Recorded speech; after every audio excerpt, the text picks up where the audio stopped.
Di episode kemarin kita sudah tahu kalau ada seorang wanita yang sedang diserang oleh perampok. Kalian penasaran dengan kelanjutan ceritanya? Jadi, tanpa berlama-lama, kita langsung saja ke ceritanya. Kita dilihatkan dengan kota Yungju. Di sana ada Seon yang sedang melihat ke kanan dan ke kiri. Dan lalu diketawai oleh Taeyong. Seon berkata, "Kenapa kamu tertawa? Bagi orang kampung sepertimu pasti kewalahan saat sadar kamu berdiri di Yungju, kota yang dikenal sebagai jantung di bawah langit." Seon tiba-tiba mengaktifkan segel yang ada di tubuh Taeyong, dan Taeyong pun merasa kesakitan. Seon berkata, "Tapi biar aku tanyakan sesuatu. Kenapa kita di sini? Yungju adalah lokasi di mana markas pusat aliansi bela diri berada. Sebagai inspektur, aku harus melaporkan yang terjadi dengan keluarga Jegal. Terlepas dari fakta bahwa kita punya sesuatu untuk melawan mereka, aku masih perlu melaporkan alasan atas pembunuhan penerus keluarga Jegal. Aku sungguh kesulitan menutupi perbuatanmu.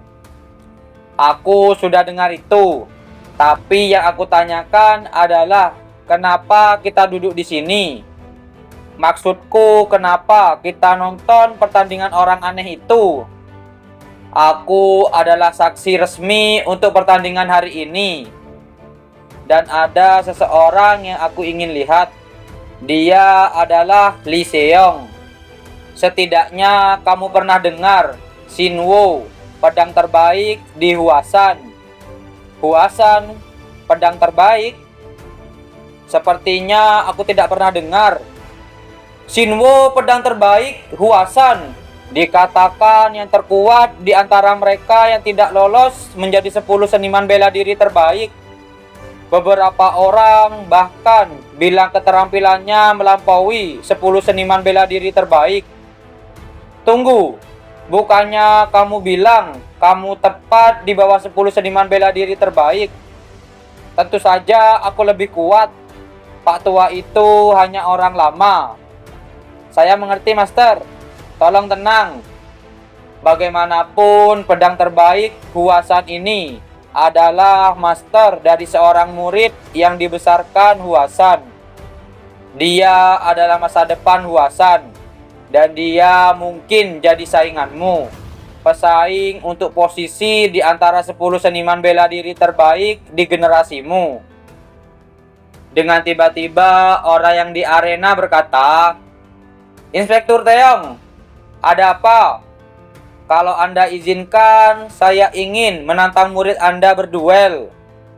Seon bergumam, "Apa karena yang aku katakan tadi?"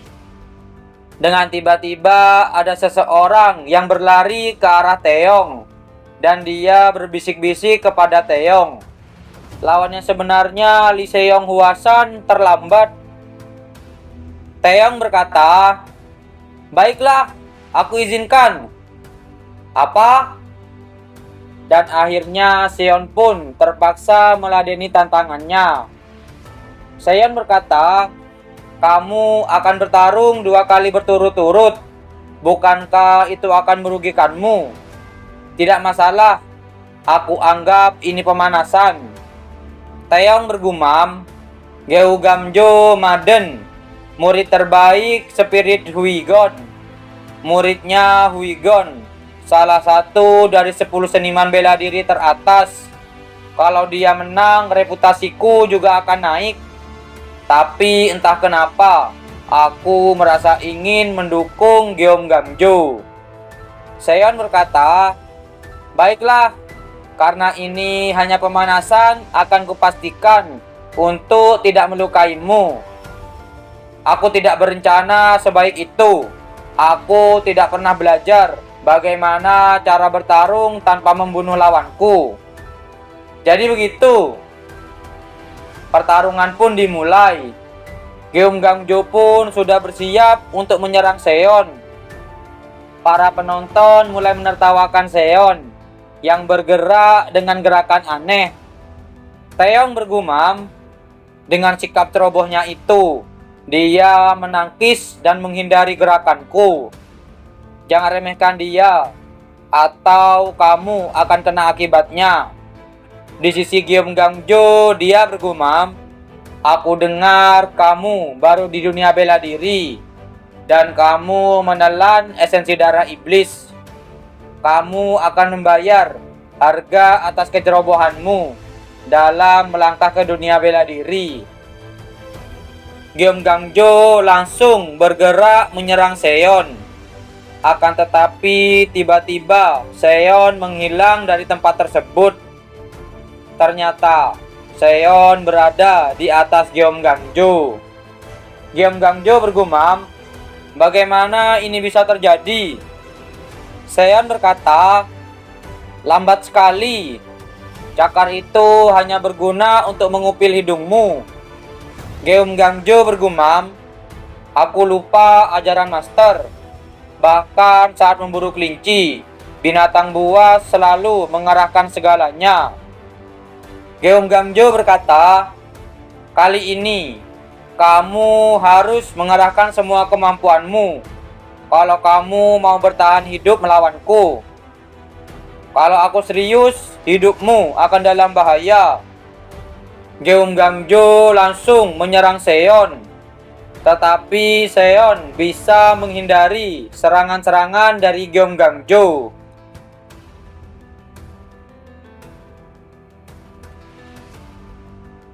Para penonton berkata, dia terlalu cepat. Apa dia menghindari serangannya? Atau serangan itu mengenainya? Kalau serangan itu terkena, dia pasti sudah mati sekarang. Seon bergumam, orang ini kesini bukan untuk bertanding, tapi dia kesini untuk membunuh. Di saat mereka berdua mau melakukan serangan penghabisan, tiba-tiba ada yang berkata, cukup! Ternyata yang datang adalah wanita yang sedang diserang oleh para perampok. Dan ternyata dia adalah Lee Seong. Geum Gangjo berkata, kamu beruntung pemula. Kamu tidak kelihatan bertahan dengan baik. Tunggu, apa ini darah? Apa kamu baik-baik saja, Lee Seong? Ini bukan darahku. Aku bertemu sekelompok bandit dalam perjalanan ke sini. Bandit? Iya, lelaki bernama Sul Yong Han.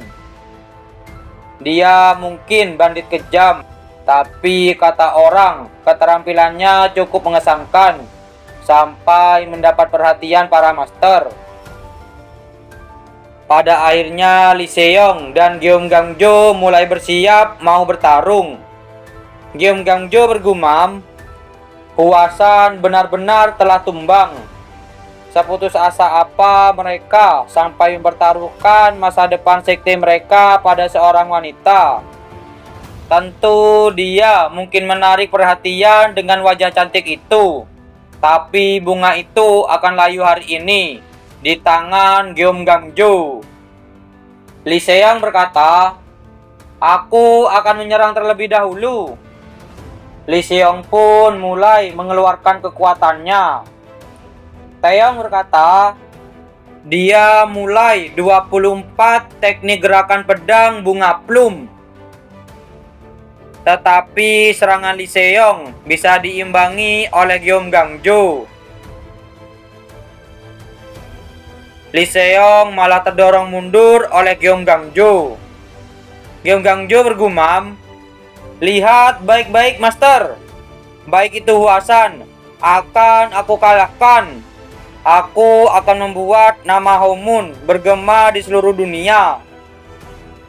Di sisi Taeyong, dia bergumam, kemampuan spesial Howmoon adalah teknik yang tidak dapat diprediksi dan berubah-ubah. Untuk anak muda berbakat dan banyak latihan, namun sedikit pengalaman bertarung yang nyata. Ini adalah lawan yang sulit. Taeyong berkata, "Muridku yang pintar, menurutmu siapa yang akan menang?" "Si wanita yang akan menang." "Tapi dia benar-benar kewalahan. Dia menangkis semua serangan kan?" "Itu benar. Tapi tidak terlihat seperti dia akan punya kesempatan untuk menyerang balik. Harusnya sudah waktunya." Lee Seong bergumam, "Serangannya sudah melambat." Lee Seong pun langsung menyerang Gyeonggangjo dengan seluruh kekuatannya. Tetapi Gyeonggangjo masih bisa menahan serangan Lee Seong. Di saat Lee Seong mau menyerang kembali, tiba-tiba Gyeonggangjo mengeluarkan banyak darah dari mulutnya. Seon berkata, "Tepat sekali. Seharusnya kamu menilai lawanmu dengan lebih baik dan bertindak dengan hati-hati." Taeyong mulai berpikir, dan akhirnya dia mengerti. Yang melakukan itu semua adalah Seon. Dan akhirnya Gyeonggangjo pun terkapar di sana. Dan semua orang pun terkejut melihat semua itu. Apakah Gyeonggangjo sudah mati atau belum? Kalian penasaran? Jadi, jangan lewatkan di episode yang selanjutnya. Terima kasih sudah menonton video kami sampai selesai. Jangan lupa subscribe, like, dan komen, dan share video kami ke teman-teman Anda. Dan dadah!